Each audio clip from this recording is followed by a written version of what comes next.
Hello दोस्तों, अगर आप भी गरीब से अमीर होना चाहते हैं तो ये वीडियो आपके लिए है। हम सब 15 से 20 साल पढ़ाई करते हैं, लेकिन सोचने वाली बात यह है कि इस टाइम में हमें अमीर होने के तरीके नहीं सिखाए जाते।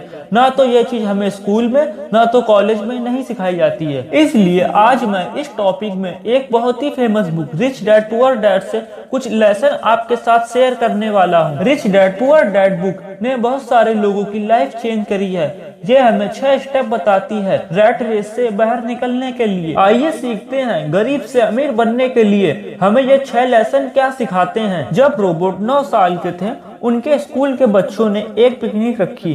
पिकनिक में रोबोट को इनवाइट नहीं किया गया क्योंकि वह एक गरीब घर के लड़के थे।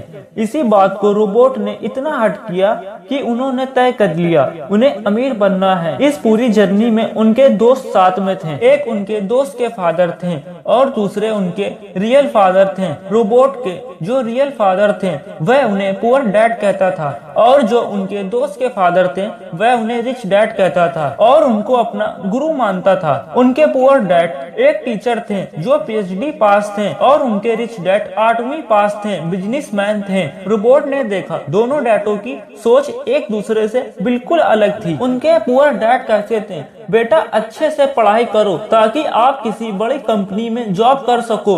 वहीं उनके रिच डैड कहते थे, बेटा अच्छे से पढ़ाई करो ताकि खुद की कंपनी खोल सको और बहुत सारे लोगों को जॉब दे सको। उनके पुअर डैड कहते थे, पैसा हर मुसीबत की जड़ होता है। वहीं उनके रिच डैड कहते थे, पैसा ना होना हर मुसीबत की जड़ होता है। पुअर डैड कहते थे, किसी महंगी चीज के बारे में ना सोचो क्योंकि तुम गरीब हो।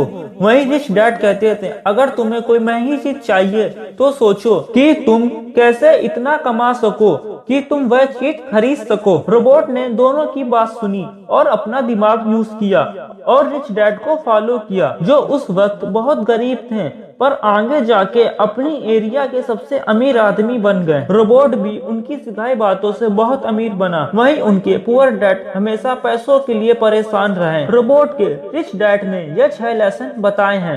Lesson number 1, poor people work for money, rich make money for them. यानी कि गरीब लोग पैसों के लिए काम करते हैं, वहीं अमीर लोग पैसों को अपने लिए काम पे लगाते हैं। जैसे हम में से काफी सारे लोग जॉब करना चाहते हैं जिससे उन्हें सेफ फील होता है, लेकिन उसी जॉब को करते करते वे पैसों के गुलाम बन जाते हैं और पैसों के लिए काम करने लगते हैं। पैसों को खो देने का डर उन्हें जॉब के अलावा कुछ सोचने ही नहीं देता। वह इसी सोच में रहते हैं जैसे जैसे सैलरी बढ़ेगी वह अमीर हो जाएंगे, लेकिन रियलिटी ये है सैलरी बढ़ते ही वह अपने खर्चे बढ़ा देते हैं। वही पूरी जिंदगी बिल पे में ही गुजार देते हैं। अमीर लोग पैसों के लिए काम नहीं करते बल्कि पैसों को अपना गुलाम बनाते हैं। पैसों को वो अपने लिए काम कराते हैं, वह खुद काम नहीं करते सिर्फ इसकी सीखने के लिए ताकि आगे जाके पैसों को अपने लिए काम पे लगा सकें। सोचिए अगर हम पैसों को अपने लिए काम कराने लगें, जब हम सो रहे होंगे पैसा हमारा गुलाम बनके हमारे लिए काम करेगा और हम और ज्यादा पैसा कमा सकेंगे। पैसों का डर और उसकी गुलामी से आजाद होकर पैसों का असल में फायदा उठा सकेंगे। आप बिजनेस कर सकते हैं या फिर अपने पैसों को इन्वेस्ट कर सकते हैं, जैसे आपका पैसा आपके लिए काम करेगा। हिस्ट्री हमें यह नहीं सिखाती आज तक कोई भी जॉब करके अमीर नहीं बना। अगर वह अमीर बना है या तो बिजनेस करके या तो जॉब के आए हुए पैसों को इन्वेस्ट करके।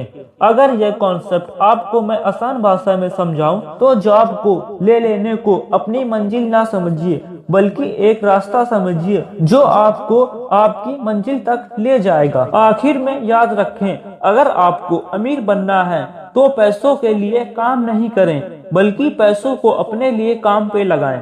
Lesson number 2, keeping money is more important then making it. दोस्तों, दुनिया में आपको बहुत से स्पोर्ट्समैन और एक्टर देखने को मिल जाएंगे जो एक टाइम पे बहुत अमीर हुआ करते थे, लेकिन वह आज बहुत गरीब हैं। असल में अमीर से गरीब इसलिए हो जाते हैं उनमें फाइनेंशियल नॉलेज की कमी होती है, यानी कि उनके अंदर पैसों को मेंटेन और उनको ग्रो करने का हुनर नहीं होता। रिच डैड कहते हैं पूरी दुनिया में घर एक एसेट्स माना जाता है, जबकि उनके अनुसार घर एक लायबिलिटी है, क्योंकि एसेट्स वो होता है जो समय के साथ आपके पैसों को और भी बढ़ा दे, जबकि घर के मामले में आपको कई सालों तक घर की ईएमआई और लोन चुकाना पड़ता है, जिसके चलते आपकी जेब में पैसा आता नहीं है बल्कि पैसा जाता है। यानी कि रिच लोग उन चीजों को एसेट बनाते हैं जो उनको घर बैठे पैसा लाके दे।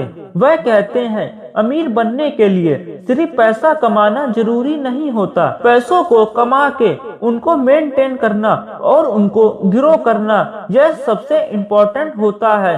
Lesson number 3, get in your business alone with job. कई लोग ऐसे होते हैं वह अपने अंदर की स्किल होने के बावजूद वह खुद को जॉब में फंसा के रखते हैं। इसके अलावा वह कुछ करने की नहीं सोचते हैं। आप कहीं नौकरी कर रहे थे, आप अपनी फैमिली में अकेले कमाने वाले हो, आपने अपने दोस्तों से सुना यह बिजनेस में बहुत प्रॉफिट है और बिना सोचे समझे नौकरी छोड़ देते हो ताकि आप खुद का बिजनेस कर सको। अगर यह बिजनेस फेल हो जाता है तो यह चीज आपकी लाइफ में एक बहुत बड़ी प्रॉब्लम बन सकती है। जैसे इस केस में आप जॉब के साथ हार्ड वर्क करो और बिजनेस की शुरुआत करो। अगर आपका बिजनेस चल पड़े और आपको बिजनेस से 3 से 4 गुना फायदा होने लगे और आपको लगता है आपका बिजनेस स्टेबल है, तो उस टाइम पे आपको जॉब छोड़नी चाहिए। रिच डैड कहते हैं कि दुनिया का कोई भी इंसान चाहे तो वह जॉब के साथ दूसरा काम भी कर सकता है और बिना अपनी जॉब छोड़े अपना खुद का बिजनेस खड़ा कर सकता है। अब इस बात को समझने के लिए हम दुनिया की सबसे बड़ी फास्ट फूड चेन मैकडॉनल्ड के फाउंडर का रैक रोक का एग्जाम्पल लेते हैं। अगर हम लोगों से यह सवाल पूछा जाए रैक रोक किस बिजनेस से पैसा कमाते हैं, तो हम सभी लोगों का यही जवाब होगा, फास्ट फूड बिजनेस से। असल में रैक रोक का यह मुख्य बिजनेस नहीं है, क्योंकि मैकडॉनल्ड का बिजनेस बढ़ाते बढ़ाते वह पूरी दुनिया के अंदर सबसे बड़े रियल एस्टेट ओनर बन चुके हैं। यानी कि फास्ट फूड का बिजनेस करते करते उन्होंने रियल एस्टेट का एक ऐसा एम्पायर खड़ा कर दिया है। इसी तरह से आम आदमी अपनी जॉब के साथ कुछ एसेट्स और सोर्स ऑफ इनकम क्रिएट कर सकता है जो आपको पैसा कमा के दे।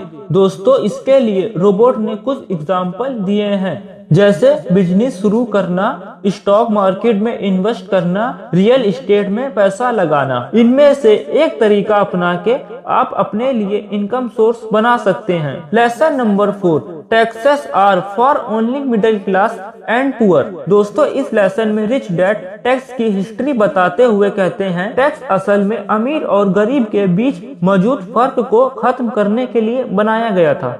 यानी कि शुरुआत में सिर्फ अमीर लोगों के ऊपर टैक्स लगता था और फिर टैक्स के उन पैसों को गरीब की सुविधाओं में खर्च किया जाता था। लेकिन समय के साथ धीरे धीरे मिडिल और अपर मिडिल क्लास भी टैक्स देने लगे और आज की बात करें तो पूरा सिस्टम उल्टा हो चुका है, क्योंकि अमीर लोग चालाकी से दिमाग का इस्तेमाल करके खुद को टैक्स देने से बचा लेते हैं और सरकार के खाते में सबसे ज्यादा टैक्स मिडिल क्लास और अपर मिडिल क्लास वाले जमा करते हैं।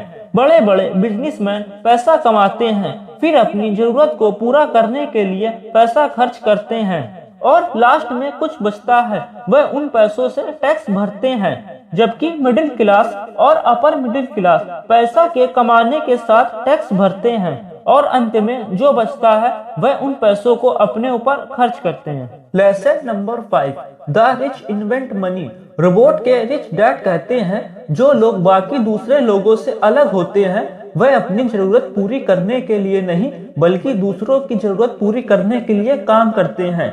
जैसे जेफ बेजोस, इलॉन मस्क ऐसे इंसान हैं जिन्होंने लोगों की जरूरत को बहुत अच्छे से समझा और फिर लोगों को वो चीज दी जो उन्हें चाहिए था और फिर वह अमीर बन गए।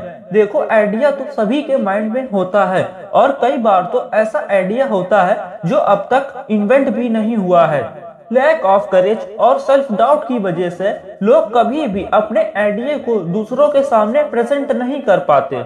इसलिए सबसे जरूरी बात ऑथर कहते हैं कि अमीर बनने के लिए आपको जो चीज चाहिए वह है करेज, क्योंकि करेज रिस्क लेने में पूरी हेल्प करता है। Lesson number 6, rich learn all the time and now how to sell their idea.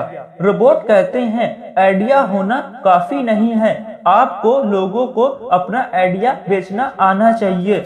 Idea और स्किल बहुत लोगों में होता है, लेकिन बहुत कम लोग ऐसे होते हैं। इसलिए आप भी अमीर बनना चाहते हैं तो सबसे पहले यह सीखिए जो हुनर आपके अंदर है आप उसकी मार्केट कैसे कर सकते हैं, मतलब आप उसे बेच कैसे सकते हैं। दोस्तों, अमेरिका में ना जाने कई ऐसे लोग मौजूद हैं जो कि मैकडॉनल्ड के प्राइस में उससे कई ज्यादा अच्छा बर्गर बना के बेचते हैं, लेकिन अपने किसी प्रोडक्ट को या आइडिया को सही स्तर पर कैसे बेचा जाता है इसकी समझ हर किसी इंसान को नहीं होती। जभी तो मैकडॉनल्ड से अच्छा बर्गर बनाने के बावजूद उसे लिमिटेड एरिया में बेच पाते हैं। असल में ऑथर हमें लेसन के जरिए ये समझाते हैं कि अमीर इंसान कभी भी नई चीजों को और स्किल को सीखना बंद नहीं करता। इसी हेल्प की वजह से उनको हमेशा पता होता है अपने प्रोडक्ट को या अपने आइडिया को दुनिया में बड़े लेवल में किस तरह बेचा जाए। दोस्तों, आपको ये वीडियो पसंद आई हो तो प्लीज लाइक कर दीजिए, सब्सक्राइब कर दीजिए। आपने इस वीडियो से